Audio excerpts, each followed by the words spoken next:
पुणे जिल्ह्यातील भोर येथील चिमुरडी हत्या प्रकरणात सरकारकडून कुटुंबाला महत्त्वाचं आश्वासन देण्यात आलंय।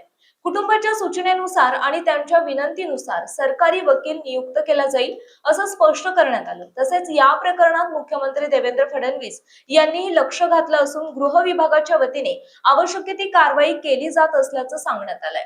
महिला आणि बाल विकास विभागाच्या वतीने कुटुंबाच्या दुःखाची जाणीव व्यक्त करत या वेदनेची कुठलीही भरपाई होऊ शकत नाही, मात्र सरकार ठामपणे कुटुंबाच्या पाठीशी उभं राहील असंही आश्वासन देण्यात आलं। महिला सुरक्षेच्या पार्श्वभूमीवर प्रस्तावित शक्ती कायद्याबाबत महिला आणि बाल विकास मंत्री आदिती तटकरे यांनी महत्त्वाचं स्पष्टीकरण दिलं।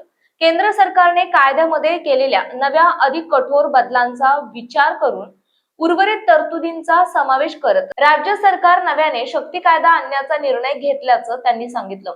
तसेच अल्पवयीन मुली आणि महिलांवरील गुन्हे रोखण्यासाठी पोलीस यंत्रणा, स्थानिक प्रशासन आणि नागरिकांनी अधिक सतर्क आणि सक्षम होण्याची गरज असल्याचं त्यांनी अधोरेखित केलं। मुख्यमंत्री देवेंद्र फडणवीस यांच्या मार्गदर्शनाखाली या संदर्भात पुढील पावलं उचलली जात असल्याचंही त्यांनी स्पष्ट केलंय। लाडकी बहीण योजनेतून काय फायदा आहे? मी खरं तर एकतर लाडकी बहीण आणि त्या प्रसंगामध्ये जमीन आसमानाचा फरक आहे। एकतर झालेला प्रकार, झालेली घटना ही अतिशय निंदनीय, घृणास्पद आहे, अतिशय खऱ्या अर्थानं वेदना देणारी आहे। मी समजू शकते की त्या कुटुंबाची सध्याच्या परिस्थितीमध्ये काय मानसिकता असेल। एका चिमुकलीसोबत झालेला हा संबंध प्रकार हा खऱ्या अर्थानं माणुसकीला काळीमा फासणार आहे। मी सकाळपासून खरं तर तिथं संपर्क करण्याचा प्रयत्न करत होते। काही वेळापूर्वी माझं तिथल्या जे स्थानिक आमदार आहेत शंकरजी मांडेकर, हे त्या गावामध्ये सकाळपासून आहेत आणि त्यांच्या मार्फत माझा तिथल्या ग्रामस्थ आणि तिथल्या कुटुंबासोबत, पीडित कुटुंबासोबत संपर्क झाला।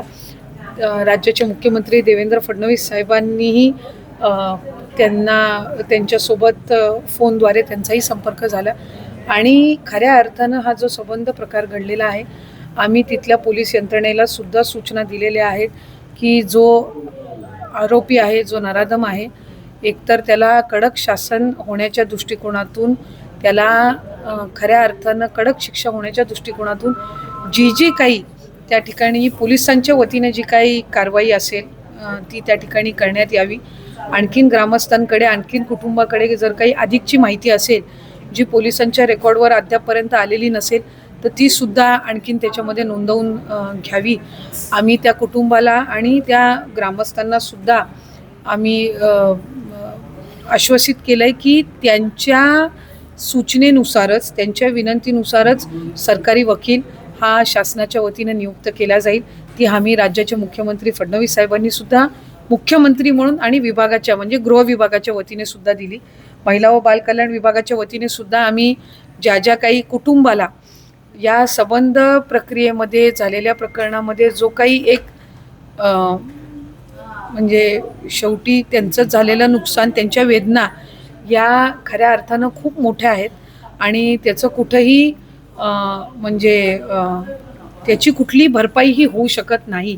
फक्त इतकीच आहे की जो आरोपी आहे त्याला कडकातली कडक कारवाई होणं, फास्ट ट्रॅकमध्ये हे चालणं आणि त्याचबरोबर या संबंध प्रक्रियेमध्ये त्या कुटुंबाच्या पाठीशी आम्ही ठामपणे उभं राहणं आणि त्यांना आधार देणं आणि ते काम शासनाच्या वतीने निश्चितपणाने केलं जाईल। मी सातत्याने त्या ग्रामस्थांच्या आणि कुटुंबाच्या आणखीनही संपर्कात त्या ठिकाणी आहे। अजूनही स्थानिक आमदार तिथेच आहेत। आत्ताही 5 मिनिटापूर्वी माझा त्यांच्यासोबतच पुन्हा एकदा संपर्क झाला आणि त्या संबंध प्रकरणामध्ये जी ग्रामस्थांची आणि जी त्या पीडित मुलीच्या कुटुंबाची जशी त्यांची त्याच्यामधली सूचना असेल, जशी त्यांची इच्छा असेल त्यानुसार याच्यामध्ये संबंध प्रक्रिया जी आहे ती राबवली जाईल। कारण शेवटी पीडितेला न्याय मिळणं, त्या कुटुंबाला न्याय मिळणं हे शासनाच्या वतीने अधिक महत्त्वपूर्ण आहे। त्याच्यामुळे खऱ्या अर्थानं म्हणजे एक लोकप्रतिनिधी म्हणून किंवा एक माणूस म्हणून मी समजू शकते की आत्ताच्या घडीला ते कुटुंब काय मानसिकतेतून आणि ते ग्रामस्थ जात असतील। त्यांनी जी भूमिका घेतलेली आहे ती त्याच मानसिक त्रागातून आणि उद्वेगातून घेतलेली आहे आणि कोणी त्याच पद्धतीनं रिॲक्ट करेल। त्याच्यामुळे त्याच्याबद्दल काही दुमत असण्याचं कारण नाही। फक्त पोलीस यंत्रणेला याच्यामध्ये अधिकाधिक त्यांनी या संबंध प्रकरणाची माहिती देणं, पोलिसांनी सुद्धा त्यांच्या संबंध चौकशीची गती वाढवून त्या आरोपीला कडक कारवाई त्याच्यावर किंवा शिक्षा होण्याच्या दृष्टिकोनातून ज्या ज्या काही गोष्टी आहेत त्या ठिकाणी करणं, या सगळ्या बाबींकडे आम्ही जास्ती लक्ष केंद्रित करून. ताई, लोणेरेचं जे प्रकरण आहे हत्याकांड, ते फास्ट ट्रॅक घ्यावं असं आपण मागणी केली होती.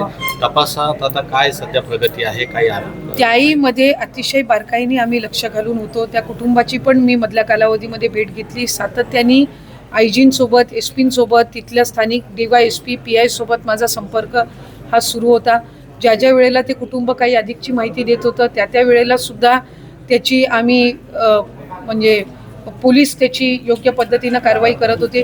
नवी मुंबईच्या आणि मुंबईच्या पोलिसांची सुद्धा आपण त्याच्यामध्ये त्या आरोपीला पकडण्यामध्ये आपण त्यांचीही मदत घेतली. आणखीन अगदी रत्नागिरीमधल्या स्थानिक प्रशासनाची, पोलिसांची सुद्धा, कारण मूळ त्याचं ते लांजा तिथलं गाव तिथलं होतं, त्याच्यामुळे तिथंही जाऊन तिथं चौकशी केली. पोलादपूरमधूनही काही माहिती त्या ठिकाणी पोलीस प्रशासनाला मिळाली आणि या संबंध प्रकरणामध्ये सुद्धा आम्ही त्या सगळे जे तिथले जे ग्रामस्थ आहेत, तिथले जे समाज बांधव आहेत, कुटुंब आहे, यांच्याशी मी सुद्धा सातत्याने संवाद साधून त्यांनाही आम्ही सांगितलं की सरकारी वकीलसुद्धा त्यांच्या सूचनेनुसार नेमला जाईल आणि फास्ट ट्रॅकमध्ये ती केस चालवण्याच्या दृष्टिकोनातून जे जे काही परवानग्या आहेत याला विलंब न लावता ती विधी व न्याय विभाग असेल, गृह विभाग असेल आणि महिला व बालविकास विभाग असेल, त्याच्यामध्ये समन्वय साधून या संबंध प्रक्रियेला आणि त्या आरोपीला, कारण त्याची एक आधीचीही पार्श्वभूमी आहे काही, तर ह्या चौकशीमध्ये ती त्या ठिकाणी समोर आली आणि त्यानुसार त्याला कडक शिक्षा होण्याच्या दृष्टिकोनातून, त्या कुटुंबाला न्याय देण्याच्या दृष्टिकोनातून त्याच्यामध्ये सुद्धा अधिक गतीने आम्ही ती संबंध प्रक्रिया करत आहोत. तरी वारंवार अल्पवयीन मुलींची अशी प्रकरणं समोर येत आहेत. सध्या कायदे आहेत, आपण महिला बालविकास मंत्र्या कायदा अधिक एक सक्षम होणार आहे का? काही नवीन एखादा कायदा आपण निर्माण करणार आहात का? खरं तर शक्ती कायदा हा महाराष्ट्र सरकारच्या वतीने केंद्राकडे प्रस्तावित केला गेला होता, पण नव्याने केंद्र सरकारच्या वतीने जे काही कायद्यामध्ये बदल करण्यात आले, आणखीन ते कठोर करण्यात आले, त्याच्यामधल्या काही बाबी या शक्ती कायद्यामध्ये सुद्धा नमूद होत्या. पण आत्ता राज्य शासनाने, आदरणीय फडणवीस साहेबांनी सुद्धा मधल्या कालावधीमध्ये त्याच्यामध्ये ज्या बाबी या केंद्राच्या नवीन कायद्यामध्ये समाविष्ट आहेत त्या सोडून ज्या राहिलेल्या असतील त्याच्यामध्ये नवीन प्रस्ताव शक्ती कायद्याचा हा त्या ठिकाणी करण्याचा निर्णय हा सरकारने घेतलेला आहे. अल्पवयीन मुलींच्या बाबतीमध्ये जे काही प्रसंग असतील किंवा कुठल्याही महिलेच्या बाबतीत असतील तर याच्यामध्ये खरं तर अनेकदा आम्ही एक नागरिक म्हणून सुद्धा, पोलीस यंत्रणा म्हणून सुद्धा, स्थानिक प्रशासन म्हणून सुद्धा त्याच्यामध्ये अधिक सक्षम होणं हे गरजेचं आहे. अनेकदा अशा याच्यामध्ये आपण लक्षात येतं की ज्या अल्पवयीन मुली असतात, कुठं ना कुठं तरी रोजच्या म्हणजे दैनंदिन जीवनातलेच कुठे ना कुठं तरी ती व्यक्ती असतात ज्यांना त्या संबंध लोकेशनची किंवा त्या परिसराची माहिती असते, कुटुंबाची माहिती असते, असे सुद्धा अनेकदा त्या ठिकाणी प्रसंग घडतात. अशा वेळेला पालक म्हणून, नागरिक म्हणून जागरूक राहणं एक, आणि स्थानिक प्रशासन आणि पोलीस प्रशासनाने अधिक त्याच्यामध्ये लक्ष केंद्रित करून त्याच्यामध्ये कडक कारवाई करणं हे मला वाटते निश्चितपणाने गरजेचं आहे आणि ते त्या ठिकाणी प्रशासन म्हणून करण्याचा हा आमचा प्रयत्न असतो. प्रतिनिधी धम्मशील सावंत, रायगड.